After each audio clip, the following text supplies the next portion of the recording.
The end of the 1996 season heralded the most significant turning point in the club's history. Malcolm Blight replaced Robert Shaw as coach after 2 seasons in which the club finished 11th and 12th.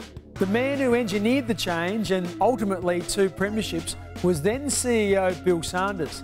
Thanks to our long-time major sponsor Toyota, who have been with us since day one, Bill reflects on the tumultuous chain of events. Robert did develop a number of players within our footy club, but what we found was that a lot of the guys were having a difficulty understanding his message, understanding his philosophy, and at times felt quite confused.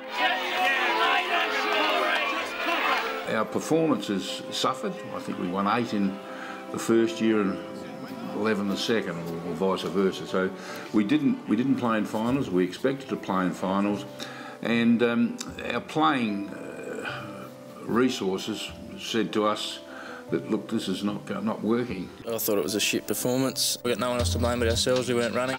There was a serious situation with Andrew Jarman, of course, when he refused to play in a game, and I think, you know, coupled with a lot of the messages that we were getting back from within the team, and particularly our own observations, that we felt we needed to make a change. So it was in probably about August of that year, the second year of Robert's term, we said to him that we wouldn't be reappointing him the following year for a further term. Well, it's always tough, those calls. I mean, they're people's livelihoods, but at the same time, I say about our expectations and what we had brought into the footy club. A difficult time for the Shaw family too, because they experienced some what I'd call shameful actions from people. They were subjected to bomb threats. They were subjected to people throwing eggs on their home and all sorts of abuse, his children at school, and that was a very bad and I think a sad time for Robert and the footy club. When I read the paper this morning, you think, oh, gee. And then you think, well, as I said, if you don't do it now, perhaps you won't do it again. I had a couple of meetings with Malcolm and his wife Patsy in Melbourne. They were somewhat ambivalent about getting back into coaching, but the further we discussed things, the more positive they became. One of the things that Malcolm said to us to Bob and I at this meeting, though, was that if he did take the job on, he was going to make some changes, and that we had to be fully supportive of those changes if he was going to come on board. So we gave him that undertaking at that meeting at the Hilton in Melbourne. Malcolm Blight. Crows runner Matthew Bode is Phil Walsh's voice on the field. It's part of his role as fitness coach. Thanks to Victory verandas, patios, carports and louvers, we go under the coach's roof with Matt to find out what it's like to be closer to the action than anyone else. Smack! Smack!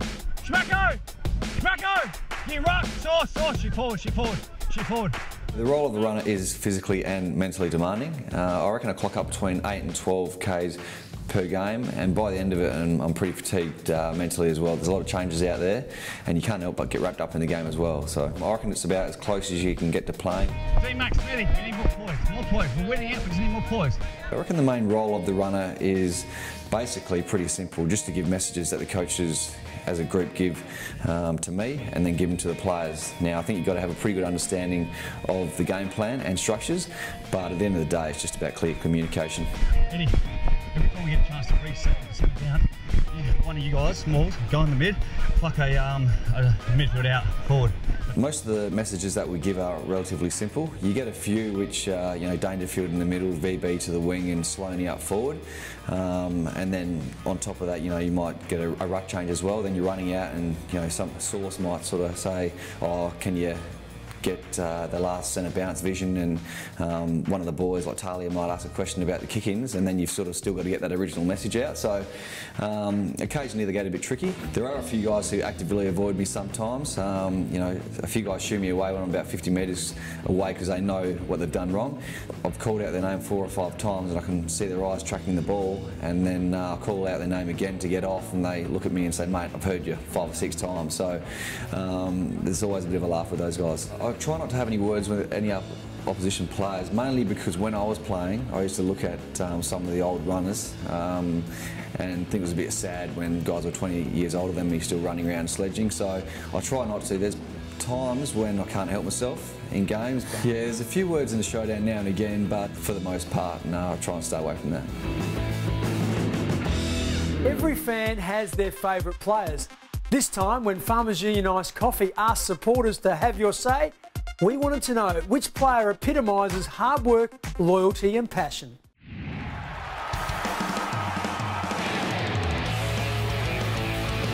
I'd have to say Tex. Taylor Walker. Taylor Walker.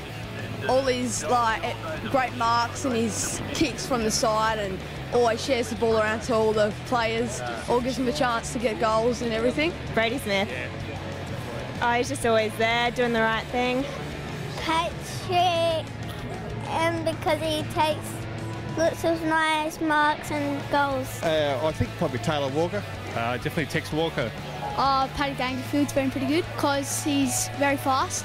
Tex Walker because he kicks lots of goals. Tex, Eddie, the usual two. Brady Smith because he's got a good leg on him. Eddie Betts. He's just really, I just love when he does corner goals, really hard goals. Taylor Walker. I lean to Rory. Always Rory Slane, because the way he just throws himself into the game. I've always got time for Rory Slade. He always puts in 100%. Rory Slane. He's a little mean machine. I love him.